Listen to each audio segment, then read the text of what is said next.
Welcome back to the Power of You Summit. I am your host, Phyllis King, where I am speaking to 13 experts on the topic of power, our inner power, and how we can become empowered in our own lives to create the life of our dreams. And today we're very fortunate to speak to Susanna Litchfield, and she has many credentials behind her belt, which we'll talk about, but I want to share her story with you. Let me get my glasses here, because 10 years ago, Susie hit what we would call rock bottom. The life she'd planned came crashing down. Combination of abuse, loss, and divorce ended that version of happily ever after. After years of soul searching, immersing herself into traditional and non-traditional healing modalities, she found the keys that unlock inner strength and wisdom. So in addition to her healing journey, she has a wealth of skills as an attorney, a mediator, a life coach, a Reiki master, and yoga instructor. And now in her private practice, she attends to the whole person, not just the problem, so they can shine brightly again in their lives. Really wonderful. Welcome to the show, Susie. Thank you. I'm so happy to be here. You Thank you. know, I'm happy to be here. Oh, I'm happy you're here. Your story is so powerful. It is so powerful. And I know in part that's why you're helping so many people and why your work is so impactful. But say what you'd like to say about your past and how it caused you to evolve into the person you are now, whatever feels appropriate. Well, thank you. I will say you covered it quite well, but I started out going through all the normal pathways of law school and business school, and I was creating this life that I was taught we were supposed to have. And then, as you said, everything kept happening, and I didn't know what was up or down anymore. And I had to recreate a world for myself and for my girls.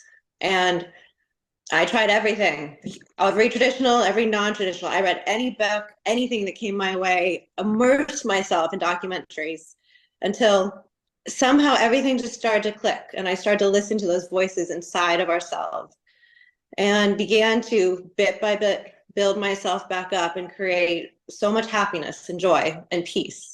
Well, and I think you spoke to something that's so critical that many of us don't realize we have, but resiliency. And I think maybe you'll speak about that a bit, but then this thirst to just continue to surrender to what is and get your arms around it, which shows a tremendous amount of courage. So I think that resiliency and courage that you're speaking about, it's probably something you infuse in your clients. Is that true, or how are you approaching your clients these days? I approach them, everyone has their story. Everyone has their trauma and their heartache, and it hurts, and you can't take that away. Their pain is their pain. But I think what we all know and what everyone needs to be reminded is that you do have that strength. You do have that power. You have all the knowledge inside. And so I approach very much from a heart-based aspect of healing. And a lot of what I do is bringing people back to their heart, is that journey back to who they are before the rest of the world came in and knocked them down or judged them or told them what they needed to do.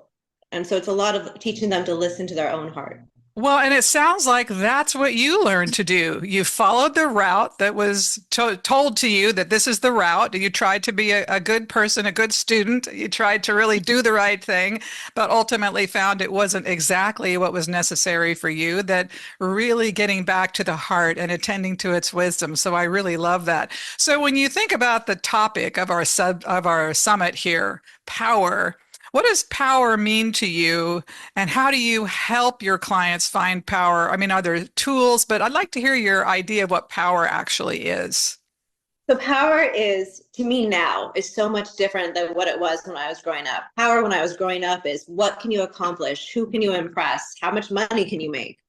Now, I have found power means peace.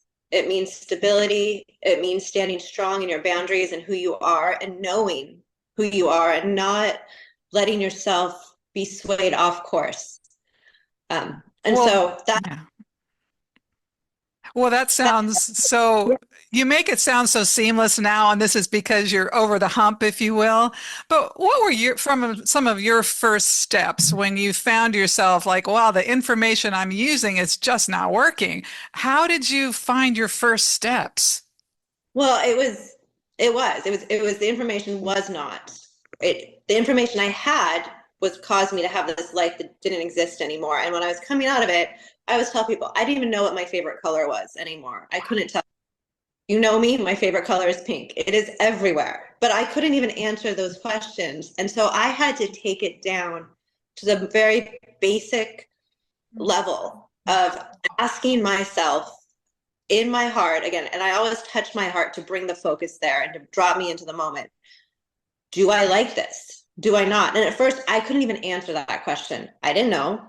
And I just had to keep listening and asking and doing what felt good, and what didn't feel good I wouldn't do anymore. But it was a lot of trial and error. Wow, that's extremely powerful, and for this summit, quite appropriate. And when I think about, who you've become, I mean, you were already incredible by any measure, a heart measure, head measure, it doesn't matter. You were already doing incredible things with your life, but just weren't quite connecting to it. But now, just through this simple step of understanding what color you like, and I think that is the beauty of part of your story, that you found power in the simplest of things. And I think that's such a key element, that we always think we have to move mountains to have change, that we think we have to like go all the way to whatever that all the way means to us. So, say more about your journey if you'd like, or what you would tell a client, someone coming to you today, about how they could lift themselves up from whether it's abuse or, a narcissistic situation, or just the grief that comes with the recognition that your life was not what you thought it was.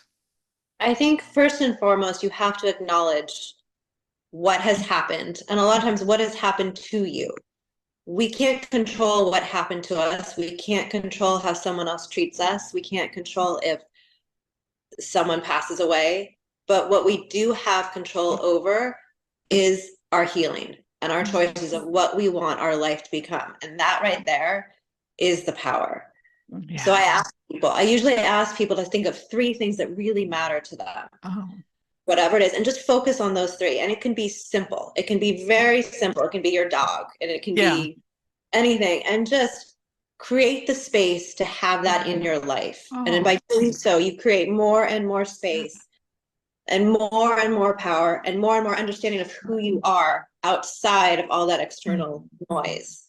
Oh, I love that. And I also love through the body of work you've done, and we haven't even mentioned the fact that you're an author, but it seems like you've been able to go through all these different modalities and courses and applications to find the beauty in some way, that it's not just one thing that we do, that we can do many, or maybe one. But I love, and I'm very appreciative that for the purposes of this summit, you have created something very special for the listeners and viewers. Why don't you talk to us about what that is, how it works, and then how we'll access that?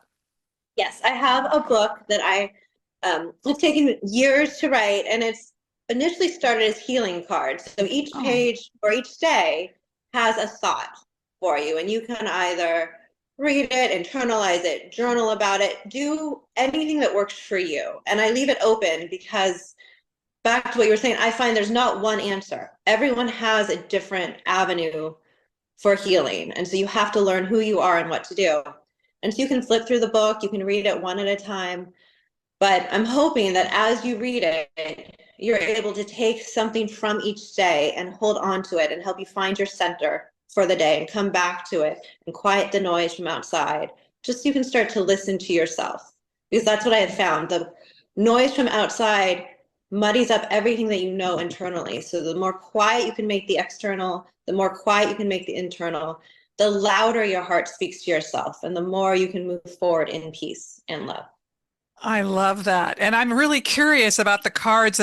These aren't like greeting cards. These aren't oracle cards or tarot cards. This is some other kind of card that you created. The imagery, the language, was that you?